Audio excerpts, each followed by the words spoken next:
Yep, mic was off. Okay, and then I'm gonna set a timer for my camera.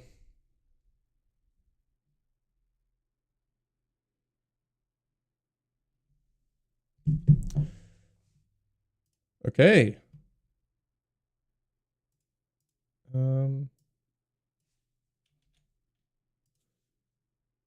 I'm back. Oh shoot. I gotta clear my throat.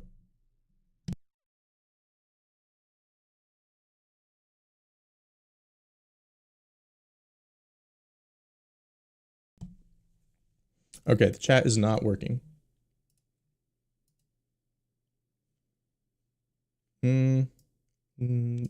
Let's see.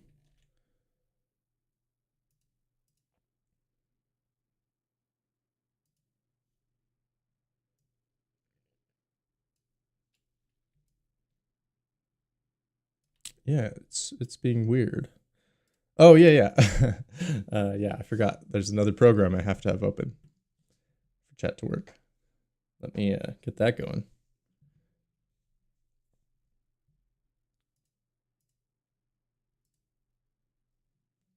Okay, looks like that's all connected. Let's get YouTube in there. And hit this up. Oh yeah, and real quick.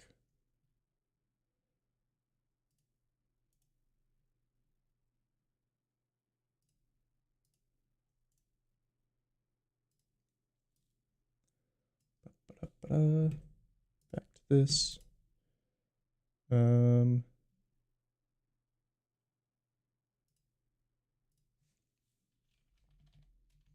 Hello. You have my game just playing in the background. Yep. I should just, yeah, buy it. It's only $1. Oh, I don't have music playing. I'm so unprepared. I went on vacation. I was trying to be, vague about it because, you don't want to tell people online that you're going to be gone. So I just said no streams next week and elaborated no further. But I'm back from vacation and it was awesome.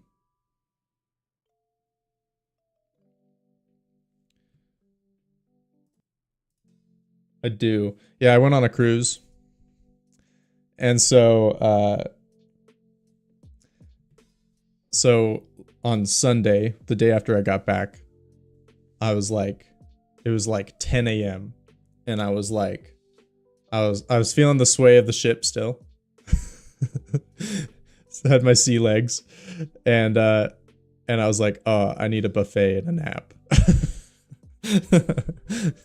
It's just total excess of everything when you're on a cruise. You're just like, I'm gonna eat everything possible, and then I'm gonna go take a nap.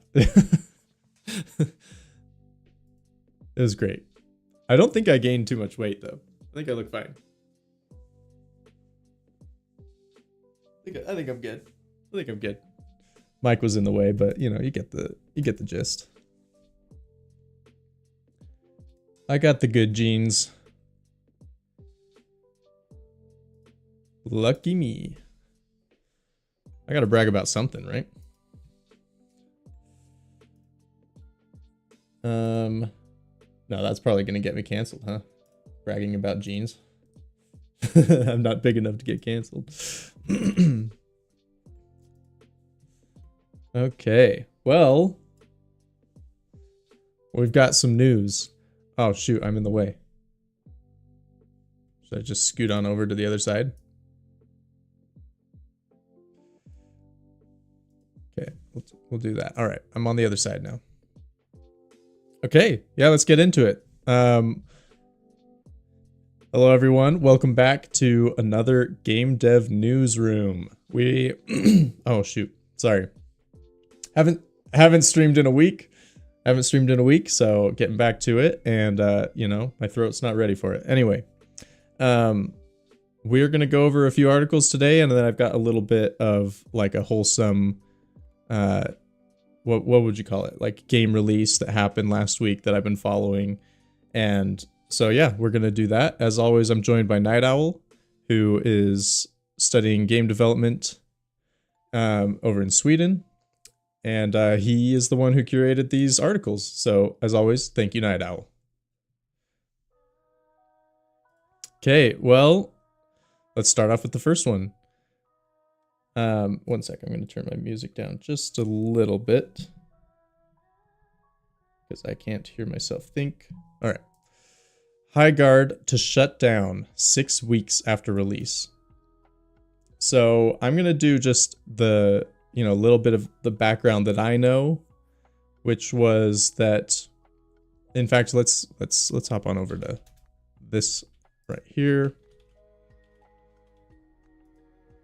So the background I know is that it released to, yeah, okay, I was right in my head. I can never trust numbers in my head. I'm always off by an order of magnitude, but I was right this time. So it's like almost 100K players, and then just immediately did not do well and like kind of stagnated pretty quickly, right? Like within a couple weeks. And so that's the history I know about it. Another piece of history is that it was the like highlighted game at the Game Awards by Jeff Keighley. And so like people, well, first of all, it was also like a secret game. Like they developed it in secret and then announced it at the Game Awards only a few months before it released, or was it 1 month before it released? And so there wasn't like really a hype train. Like there was hype because it was announced at the Game Awards, but also like, you didn't have years of build up and anticipation. So that's kind of what I know about the game. Nope, I haven't tried it. I'm not very good at these kinds of games.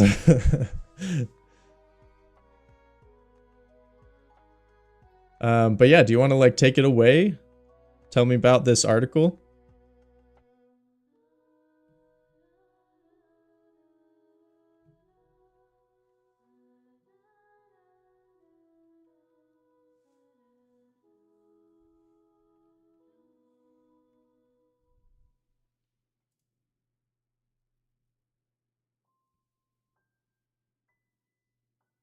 Did it get canceled? This is Steam charts. Let's there should be a Steam link somewhere, right? Store info. What? Error. There's no store info. This app has been retired and is no longer available on Steam Store. What? It's gone. Oh my gosh. I didn't know that. 45.7% positive reviews. That's true. Sorry, because I was gone last week, so this is from last week.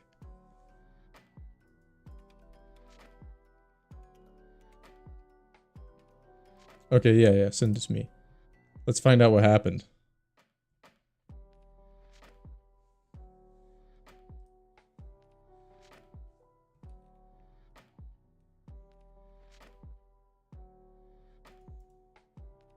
All right, real quick. A little bit of movie magic.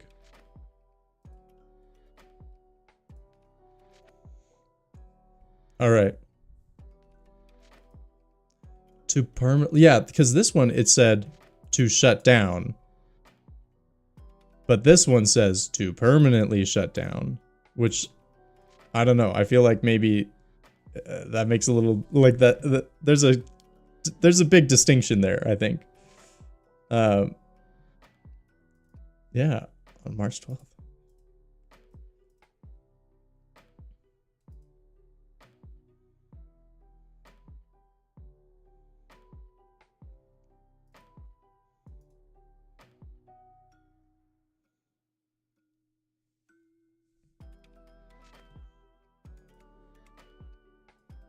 Yep, Jeff Keighley.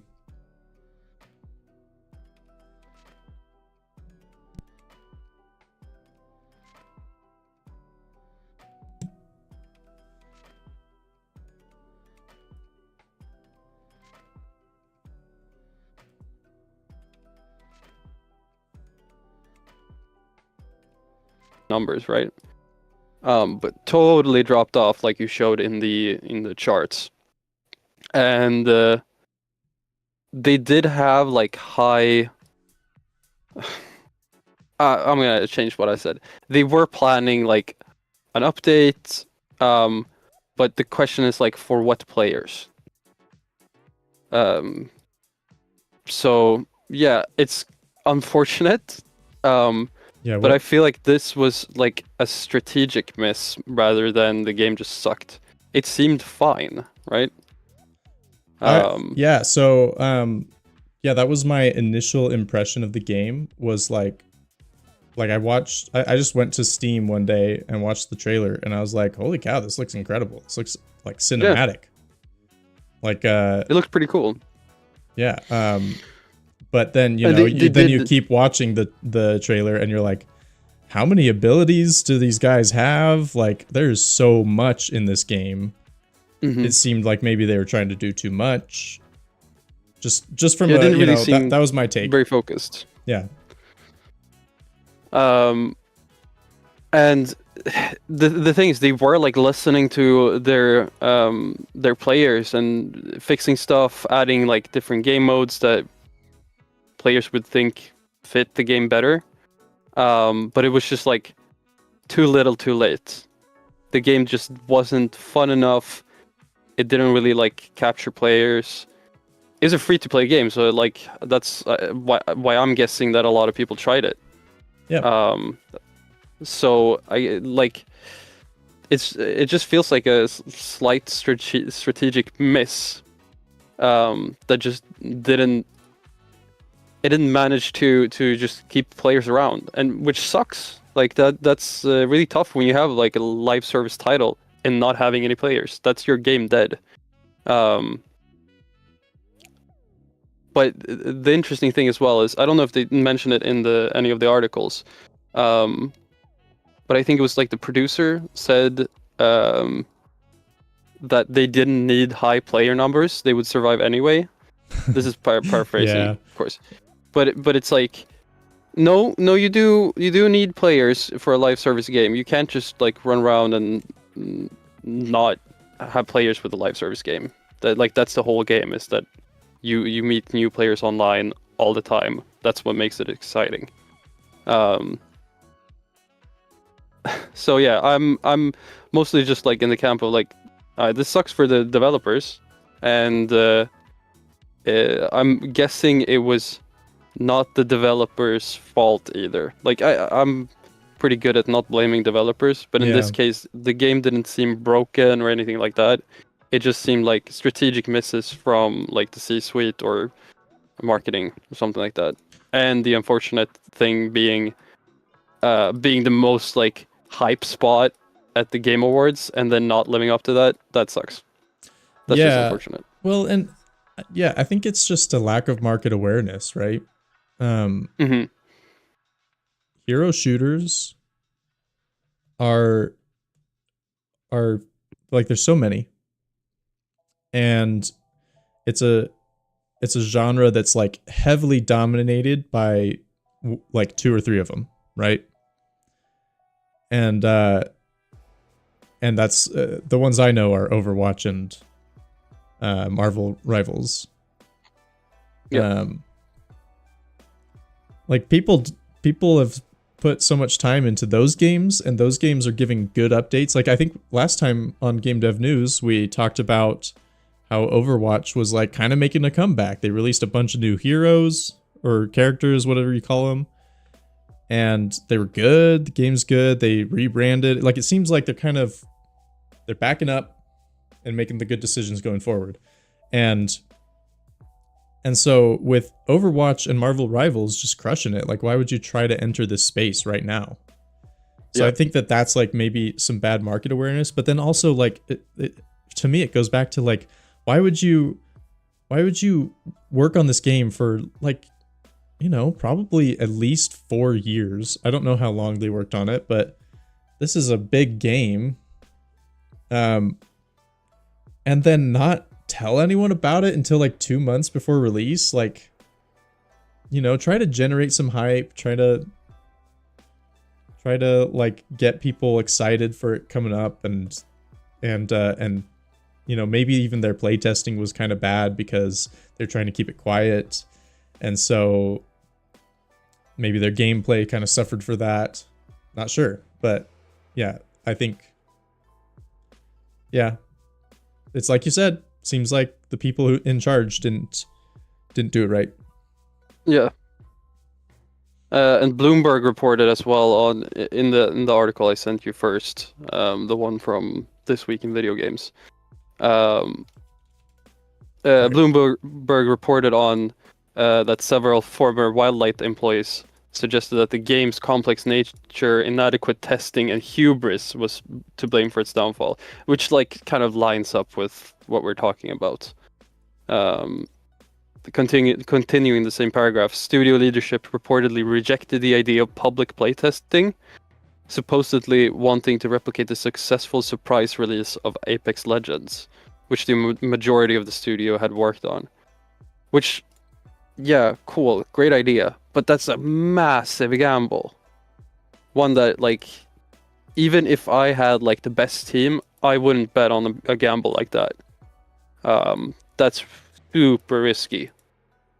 And I'm not like a marketing professional. I did work in marketing a little bit, and I did learn that you have to like, if you have a feature coming up, you have to be like early with it. Like show it off immediately as soon as it's done. Even if it's a little broken, that's fine. Just show it off and then let it come out in a good state. Let people try it. It'll be good. Or if you're like, if you got some extra like man hours, let people test it in beta first, and then fix the things, and then make it public. Yeah. So. And oh, sorry. You keep going. You keep going. No, if you have thoughts, go ahead. Yeah, I like on the Apex Legends thing. Like, yes, like there have been games that came out like successfully as a surprise, right? I even feel like Fortnite was kind of that way. I mean, not really, because I think what I'm thinking of with Fortnite was like some sort of beta, some sort of open beta. But oh, hang on, I'm gonna scoot myself back on the screen.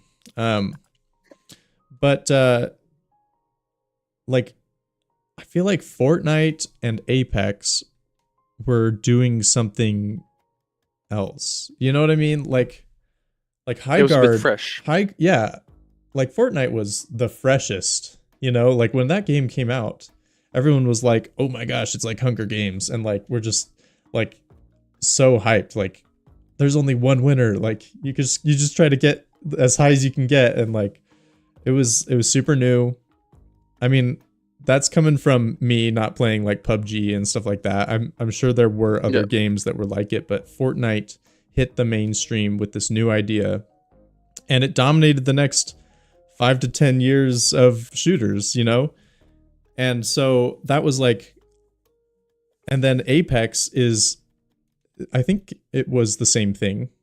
It was a battle royale, but they added powers and teams before anyone else did, I'm pretty sure, right? No, I'm not sure. I'm not really a big fan of battle royales, but yeah, me neither. Like, it's showing that I don't know that much what I'm talking about, but my impression at the time, because I did play some Apex, I did play some Fortnite. My brother was way into both of them, and my impression at the time was that they were fresh. They felt new. They felt interesting. Like people weren't doing this, and High Guard just did not feel like that. Mm-hmm. And maybe it's a different world, you know, like maybe in 2025, 2026, you know, the internet, like people hate these big game studios so much now. I'm maybe exaggerating this, but like maybe it's just more mainstream to hate on a game. And so you've got to be like truly fresh, truly unique, maybe even like a little bit better with your PR in ways that you didn't have to be before. Absolutely. Like the competition is so tight. Yeah. And people don't really have much money to just like throw at video games. So it's a tough market. And it's interesting as well. I specifically didn't choose that article because there was like the F-bomb was in there. But do you know Jeff Keighley, who was I think he was like the creative producer of Overwatch, and then he left. He's working on a new game, which is basically Left 4 Dead, but with cowboys. Okay. Which just looks pretty cool. It's like, yeah, it's just Left 4 Dead, but with cowboys. But he's talented. His team's good. And he, while he was showing off the game, was talking about the fact that people are so quick to just like dog on games that they haven't even played or aren't even interested in, will never play. Yep. And he basically told them to like F off, which is pretty good. funny. The clip is somewhere. I'm pretty sure I can find it and send it to you afterwards. But I think that's definitely a symptom of sort of the community of gamers right now. And it also feels like it comes in waves. Sometimes it's like pretty calm. There's good releases and everyone's just chill about it. And then other times people are just really angry for some reason. I don't really understand it, but I don't appreciate it. Like, I don't think people should be like review bombing High Guard because like it's like killing it, but it didn't get to live. It's kind of unfortunate. Like, you didn't even have time to play the game. How are you gonna like have a nuanced opinion on it? It's a bit unfortunate. And I'm a little bit scared about it when I release my game, if people are just gonna like dog on it for the heck of it. It's pretty scary in my book. Yeah, I feel like though that, I mean, maybe this is sorry, I've got a lot of thoughts. So yeah, it's good. High Guard Studio, like, you know, you couldn't call it AAA, right? Because this is their first game, isn't it? I'm not sure if you could call it AAA. AAA is more like a stock market thing. Anyway, that's where it comes from. So, gotcha. Yeah. Was So you it a got to good be like a bet? public. You got to be Maybe. like a public company making games on, like, you know, high count people count team production lines. So this, but like, you could probably consider this like AA, right? Yeah, absolutely. I think that's like maybe a fake term that we use in gaming. I'm not sure. But the idea is that, like, I wouldn't consider this like a homegrown indie dev studio. Maybe that's No. wrong. Am I wrong on that?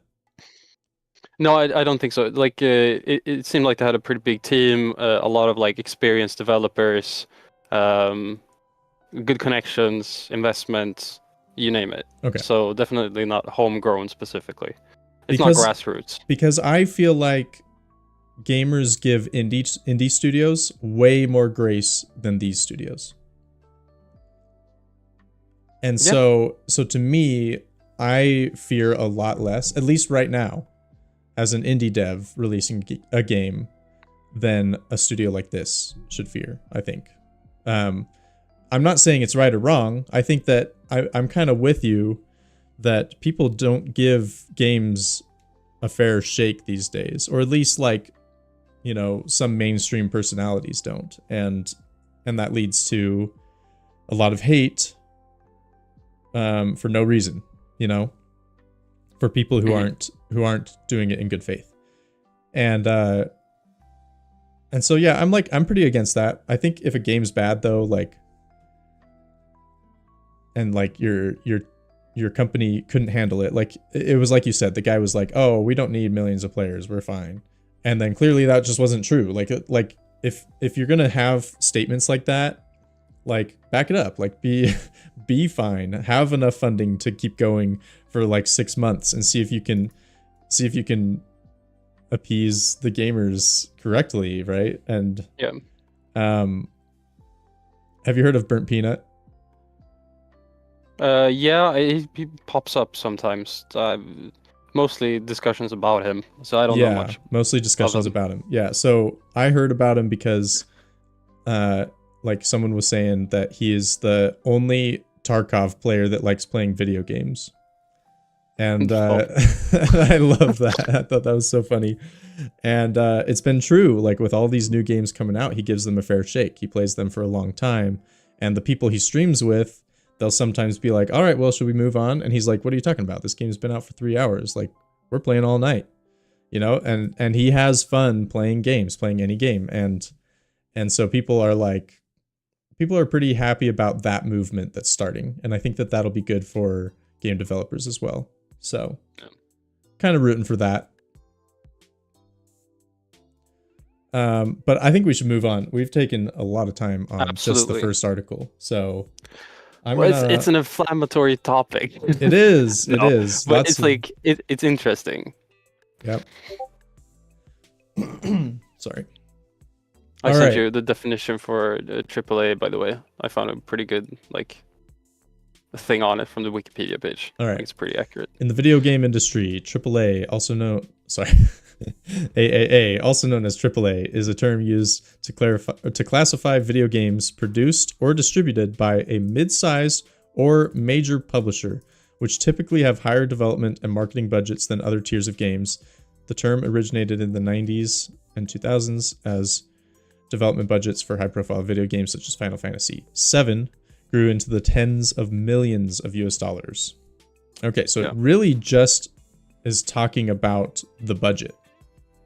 Yeah, and then if you go down to the history segment, there's the first paragraph there is pretty clear as well. All right, the term AAA began to be used in the late 90s by game retailers attempting to gauge interest in upcoming titles. The term was likely borrowed from the credit industry's bond ratings, where AAA bonds represent the safest investment opportunity and are most likely to meet their financial goals. Okay, interesting. So I think what AA is basically saying, okay, so it's a lower budget, but it's still a good investment. So it's like an invented term. Does that make sense? Are you seeing this? No, what am I supposed to be looking? Well, you don't see. No, I was just not looking. All right. They had an estimated production and marketing, but this is AI, so we'll see, of over $200 million. Yeah. And look at this over here on the right. 2 weeks ago, Highguard, a major AAA live service shooter game. So it is actually considered AAA. It's not just AA. And so I think my claims kind of work for this, which is that people don't give as much grace for AAA these days, and they would for indie. So anyway, food for thought, I think. Absolutely. All right, now we can move on. Yeah. Sorry, 1 sec. I'm going to reset my camera. Okay. All right. Sony is testing dynamic pricing on the PlayStation Store. Users in certain regions are being offered personalized discounts of up to 17%. So, I don't know what this means. Do you want to tell me about it? So, have you heard about the dynamic pricing in other contexts? Yeah. In fact, should we share the Steam dashboard? I mean, that's up to you if you want. Let's see if I can show it without giving away information that I don't want to give away. Well, I could just talk about it. So, sure. For example, you can set different pricing in different regions on Steam. So in regions where maybe the currency isn't very strong or the economy is weak, you can lower the price of your game and get more sales because people can actually afford it. And then in other regions where people have a lot of money and a lot of expendable money, you can raise the price without going over $60. You could probably sell a game for $60 and people go, that's fine. In other markets, they might say $60 is like my whole month's pay. I can't pay that per game. So there is that's an idea of dynamic pricing. There's another version of it where which has popped up in the Swedish news recently, that supermarkets have been testing dynamic pricing on a day-to-day basis, basically changing the price of milk and eggs depending on the inflation rate or the the commodity price of eggs at any certain point in time, which might not be accurate to what they purchased those products for. So there's like there's a good way to do dynamic pricing, which is pro-consumer, and then there's another way to do dynamic pricing, which is anti-consumer. And I'm not sure actually if they do mention the how they're doing the dynamic pricing on the Sony store, but they're doing something similar. That's like the short of it. Okay. I'm gonna look through the article just to see if I can find what I'm looking for. Let's see here. Oh, they do explain it in the article as well, but they say it with better words because they're journalists. Lol. I cannot find the discount or like the regional pricing page on Steamworks. Maybe it's because I didn't do it. My game's only $1, so I didn't really do anything fancy for it. But I can kind of show like I can show this off. So yeah, like it's first of all they have to change it to the different. So yeah, in in pounds, Great Britain pounds, it's only 89 cents instead of 99 cents. Euros, it's still 99. Where's the krona?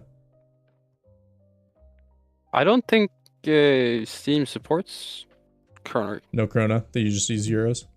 Anyway, so like yeah, there's different pricing for the different regions, and then what most game developers do is they'll give some sort of discount. Like, for example, I knew like the big short that blew up a few years ago was of Pirate Software talking about how he gave like Brazil a massive discount on his game because it's just like way too expensive to buy like a $10 game there. Right. And so he dropped it to like, you know, let's call it like a $4 game. And he said that made it so that the game, that made the Brazil region 20% of his revenue, his total revenue. Oh, here we go, the reals. So like I should probably, I mean, $3.49 I think is actually pretty good because my game is so cheap. So I don't think it's that important, but like maybe I should, you know, shrink this. Yeah. Anyway, just wanted to show kind of what I see over here. You want to read the second segment there, or the second paragraph? This one right here. All right. Yeah. Dynamic pricing, also known as surge pricing, is a pricing strategy that sees businesses set flexible prices for products based on demand or customers' unique purchase history. The use of dynamic pricing has been criticized by some consumers in other industries for its perceived unfairness. So I think I had another article that I was reading from that went a little bit more into detail on it. It claimed, I don't remember which one it is, so this is not going to be absolute facts right now, but it claimed that users who spent a lot of money on the PlayStation Store did not see these discounts.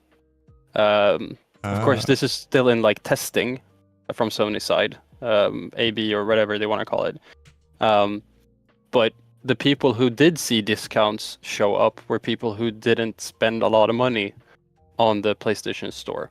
So basically incentivizing them to buy games for less money to make them spend money on the store.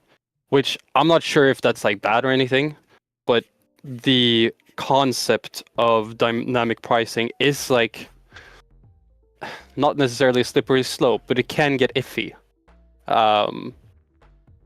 Especially since the value of the game doesn't change just because the price does, basically. So the people who spend a lot of money should probably also be eligible for these discounts, And I would say especially so considering if they spend a lot of money on the store. Like that should, in my head, be a correlation for like, okay, well, we want to keep you around and you've been spending a lot of money. Let's give you a discount. You've been a like good customer. So implementing it at all is weird. It's like a weird choice. It's a very financially driven choice, of course. Yeah, it's definitely it's a spend more scheme. The more you spend, Yes, the more you save. It's like what? That's basically the criticism of it. It's a hook, basically. Yeah. Yeah, I'm not a fan. I like the regional pricing being like kind of a static thing. I think discounts are good to send out, but definitely blanket discounts, not this. Blanket discounts, they'll get you to buy a game, you know? My wish list will be like, hey, this game is 20% off, and I'll be like, I'm in, and I buy it. My backlog is insane. And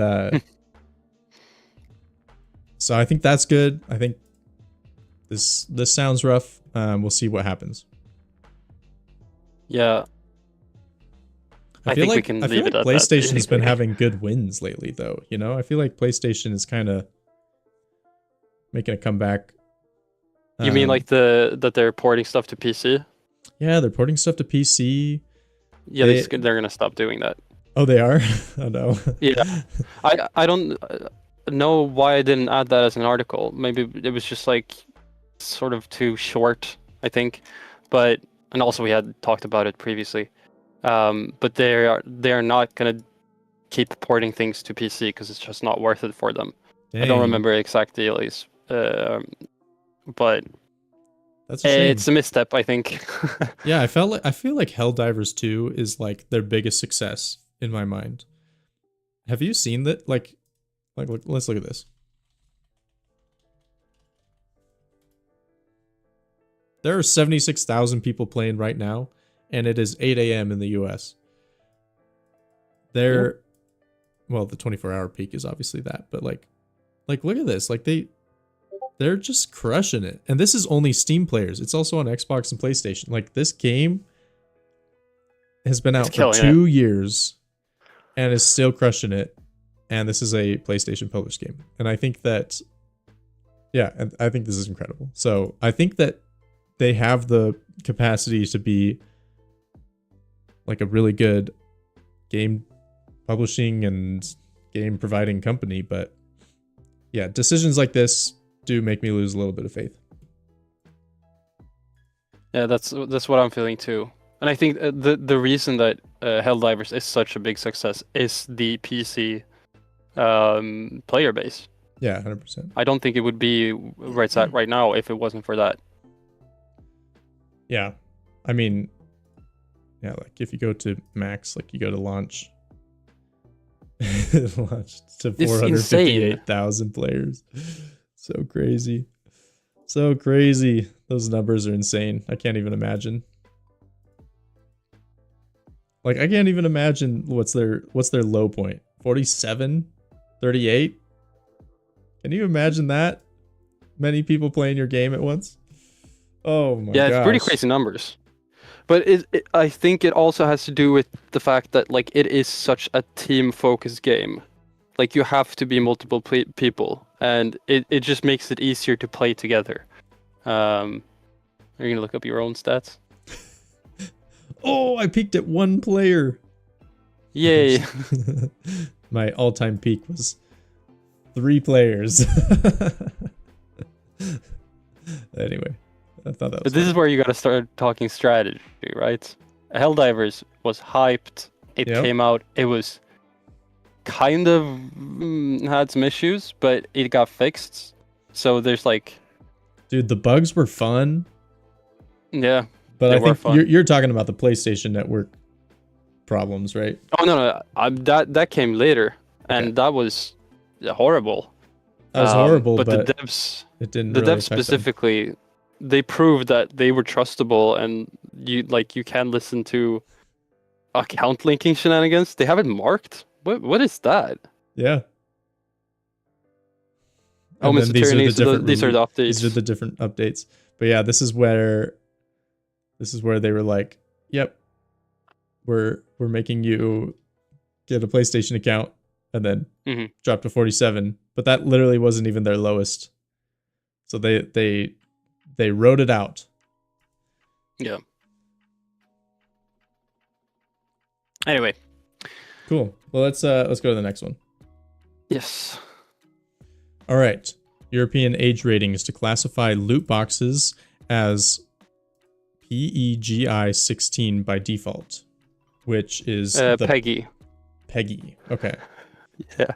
Pan-European it's our Game ESRB. Information. Okay. All right. I mean, I'm gonna go off rip. I think this is a good idea. Right. I'm the kind of person who's not a fan of gambling, and so I consider this to be a form of gambling. And yeah, so I think it's great. I mean, obviously, so this means that 16 age, right? So if you're 16, you can get loot boxes, but below that you shouldn't be able to, which, you know, exactly. A regulation like this will change a lot of games, which does kind of suck for the developers, but also, you know, they were potentially, you know, supporting gambling. So right, that's just my off rip take here. So this doesn't change anything specifically legally, but it does place games into a bracket where parents can understand. So GTA, for example, is like mature, which would be PEGI 18. Got it. And so placing loot boxes and NFT things in the same bracket makes it really clear that this is for adults, not for children. I also love that they have unrestricted communication features, no blocking or reporting, as also PEGI 18, which is really strict. PEGI 18 is like, you know, I don't know if there's like not really a good equivalence in ESRB, I don't think, but that's basically an R rating, or M for mature. I have to look up how ESRB does it, but that's a very, very strict rating. Yeah, I'm not a big fan of this, honestly, so I'm glad that it's rated so high. I think that kids should not be talking to strangers on the internet, so I like that. Okay, so it would be adults only, 18 plus. Yeah, I like that. All right, I'm gonna read this. If a game features any of the above mechanisms, publishers will be required to submit information to PEGI to allow the organization to make a decision regarding its classification, requiring extra steps beyond automated classification tools like those provided by International Age Rating Coalition. So, all right, let's see. In late 2024, the Australian Classification Board deemed that any video game with in-game purchases with an element of chance, such as paid loot boxes, would default to an M rating, meaning they are not recommended for anyone under the age of 15. So Australia, they were the trailblazers. Oh, no, that's not true. In 2023, German age ratings authority USK also implemented a default rating of USK 12 for titles that contain in-game purchases and random items. So they were the first. Cool. Which is, of course, very localized. Yo, what's up, Sir Lunchalot? Long time no see. Long time no see. Welcome back to the chat. All right. Yeah. Continue to come under scrutiny in various regions of the world, with Belgium, Spain, and Brazil also taken measures to restrict loot boxes. I believe I remember the Belgium one. Oh, the Belgium have perceived to be ineffective. Interesting. Right. And I don't think like blocking loot boxes by law is going to be helpful, because people are going to find ways around it. same as any other gambling. But being clear on classification and educating consumers and the adults of soon to be consumers is really, really, really, really good.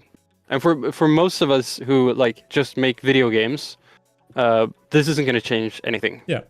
This is mostly going to change things for the big players. They're going to have to go through more steps to release their games with potentially harmful mechanics in them, which I think is like it's a very, very clear like line in the sand, just saying if you are going to have risky business in your game, you're going to have to answer for it as well and take responsibility for the things that you put in it. Like your responsibility doesn't go away when it's been released.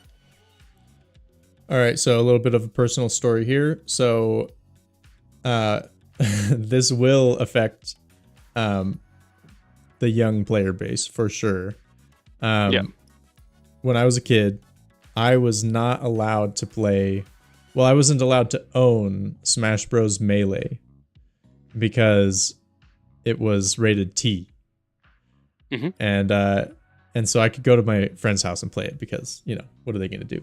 But like, that always bugged me. And then like the second that Smash Bros. Brawl came out, my family was like, yeah, you can have it. And I was like, darn it, you know, like, because Melee was the best. I love Melee. That's my favorite one.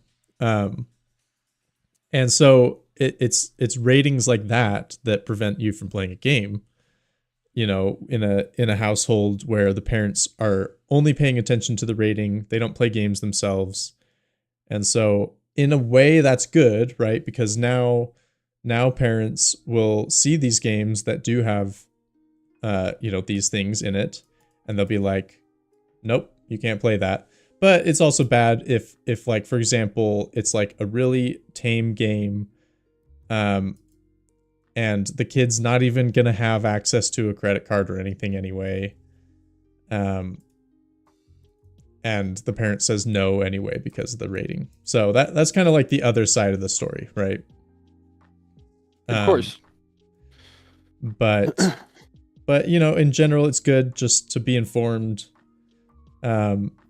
For casual parents that don't play games, it's good to have this raise the rating a little bit, so that their kids aren't getting addicted to gambling early.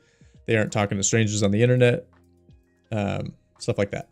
So I think in general it's good, but you know, I was affected by it, by the ratings being too high. Because like Smash Bros is not a T game. Like you don't like, sure, it's about fighting, but it's like cartoon fighting, you know. What was Brawl rated? I'm sure it was T as well, but yeah, it's I was older, you know. I was older when it came out, so I got it. Yeah. The last interesting thing that I want to talk about here is the play by appointment thing, which is part of this list. That I think mostly affects mobile. Like games where you go in, you do a daily quest, and then you're done, right? Mm-hmm. Which I think is fine to have a system like that, but it is like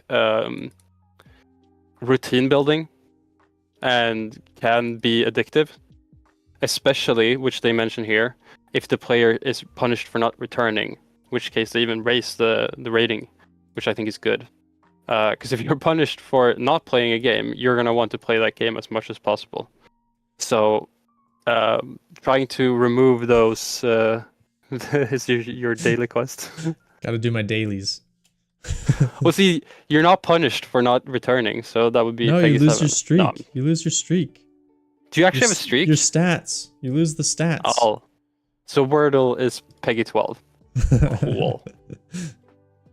All right. No, but all jokes aside, I think it's good to look at mechanics in their effect and not just in their presentation, because it can like look fine until you start looking at, okay, so what kind of behavior or emotions do these mechanics or features bring? See, because you're addicted, obviously. Oh, you got it. I got it. Yeah, like normal. Yeah. Like if I'm logged in, I get like this whole like stat screen. Like, oh, you've got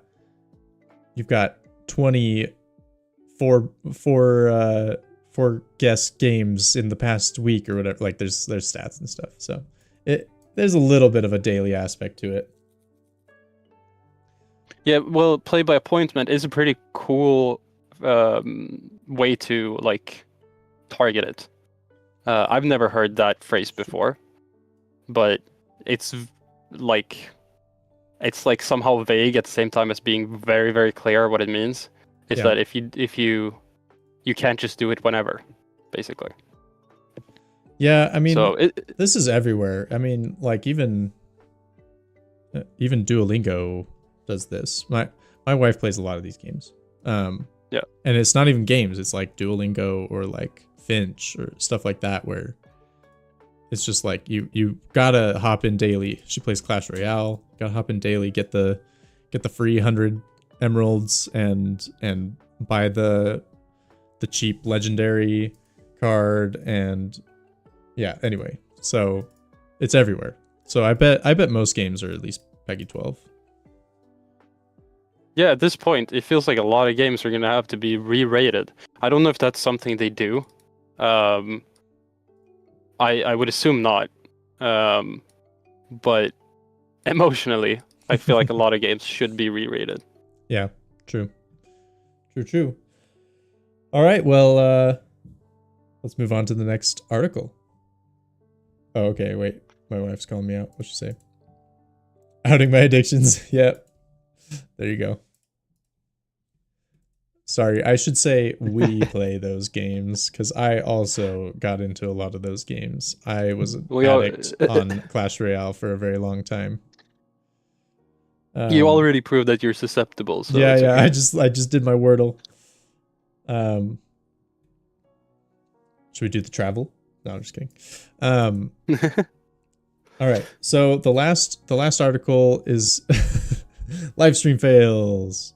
Can I close this? Well, it's not really a fail. It's not a fail. It's not a fail.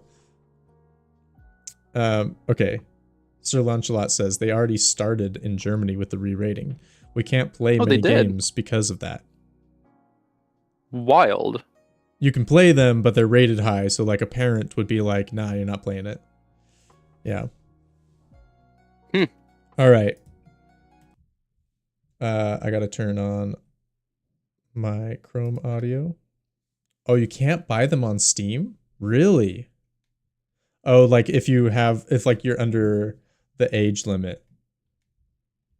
Or is it just in general? Is it, like, are there actually like games banned in Germany for certain ratings? Maybe I turned the music off too early.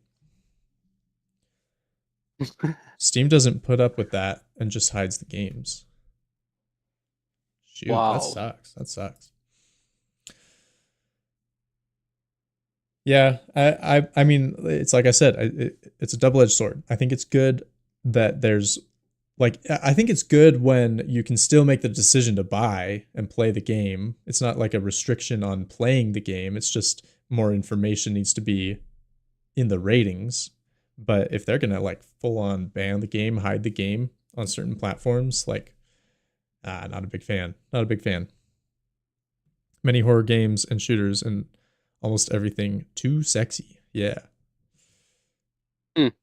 Okay. Yeah. That's I mean, interesting. Like that happens to me, right? I've got, for stream, I'm not gonna like see any of those types of games when I'm browsing the store. Let's see, like GTA even. Yeah, like GTA 5. Yeah, like I'm not going to see it here. When I'm searching, because I have to, here, I'm just going to do it on another screen. GTA 5 Steam. But then I can like pop it open like this and it says, you know, all of this, and then I can go in. But like,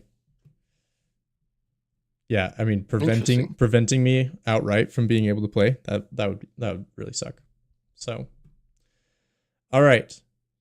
So this is some news that I wanted to share. I'm gonna slide over to the other side of the screen again.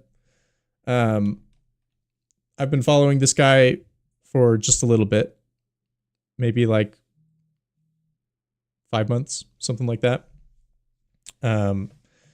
Turns out he's like, you know, 4 years ahead of me, right? He quit his job, did YouTube and game dev full time, started making a game, and he did it from scratch in a custom game engine made in C++. And he released his game last week. And I was on vacation, unfortunately, so I didn't really get this until I got back. But this is him checking how much money he made. Oh, sorry, I gotta fix my camera. This is him checking how much money he made 30 hours after release. So the next day, right after release. And we're just gonna watch this because it's so wholesome. Okay.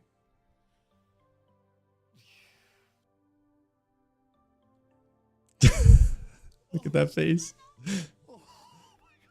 Es ist 30.000.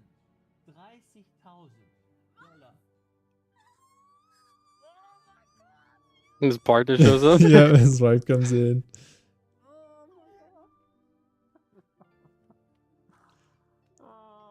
Because yeah, I mean, Cats four go crazy. 4 years of his life. Sir Lunchalot, tell me a little bit about what $30,000 means in Germany when you get the chance. But for this guy, you know, he's probably living, for the last 4 years, he's living on a YouTuber salary, right? Which is probably not much. And $30,000 is changing his life in one day. 30,000 in one day. I mean, in Sweden, that would be at least one like down payment on an apartment. Really? Okay. To buy an apartment. So it's basically a new home. That's amazing. That's amazing. With a loan is what I'm saying. Yeah. But it's a lot of money. Yeah. It's a new Volvo. Yeah, what it is. Yeah, it is. Well, Yeah. not a new Volvo, but it's a pretty recently released Volvo. Yeah. So that was the first clip, and I thought that was just beautiful. Like, because some people, you know, when they release their game, I think they're delusional, right? They're like, oh, I'm gonna make $1 million in my first day or whatever, right? Oh, I'm gonna be the next Apex Legends. Yeah. But this guy, like, clearly he was expecting $0 to be shown. He was like, there's no way I've made it. And then he sees $30,000 and flips out. And I loved it. So I love how down to earth that is for them. And it gets even better. So this is 6 days. 6 days of going viral on live stream fails, which is this. Yeah, look at that 45K updates. And yeah, I watched some of this stream. Oh no, I watched some of the stream after this, so that's why I know about this. But let's watch this video because this is crazy. This is absolutely crazy. Okay, I'm trying to scoot out of frame here.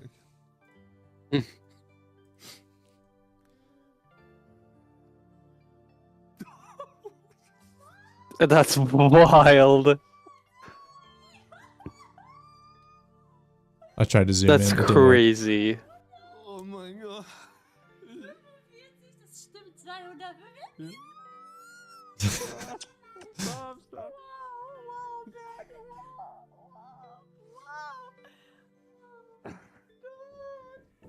Can you even imagine that?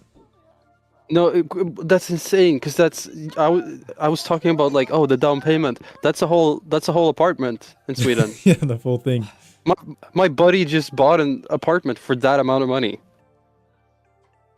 But he had to take a loan. My wife's here, wants to watch the video. We're gonna start over. You've seen? No, Live this is the reaction. new one. Look, he's already crying before he even opens it. He knows.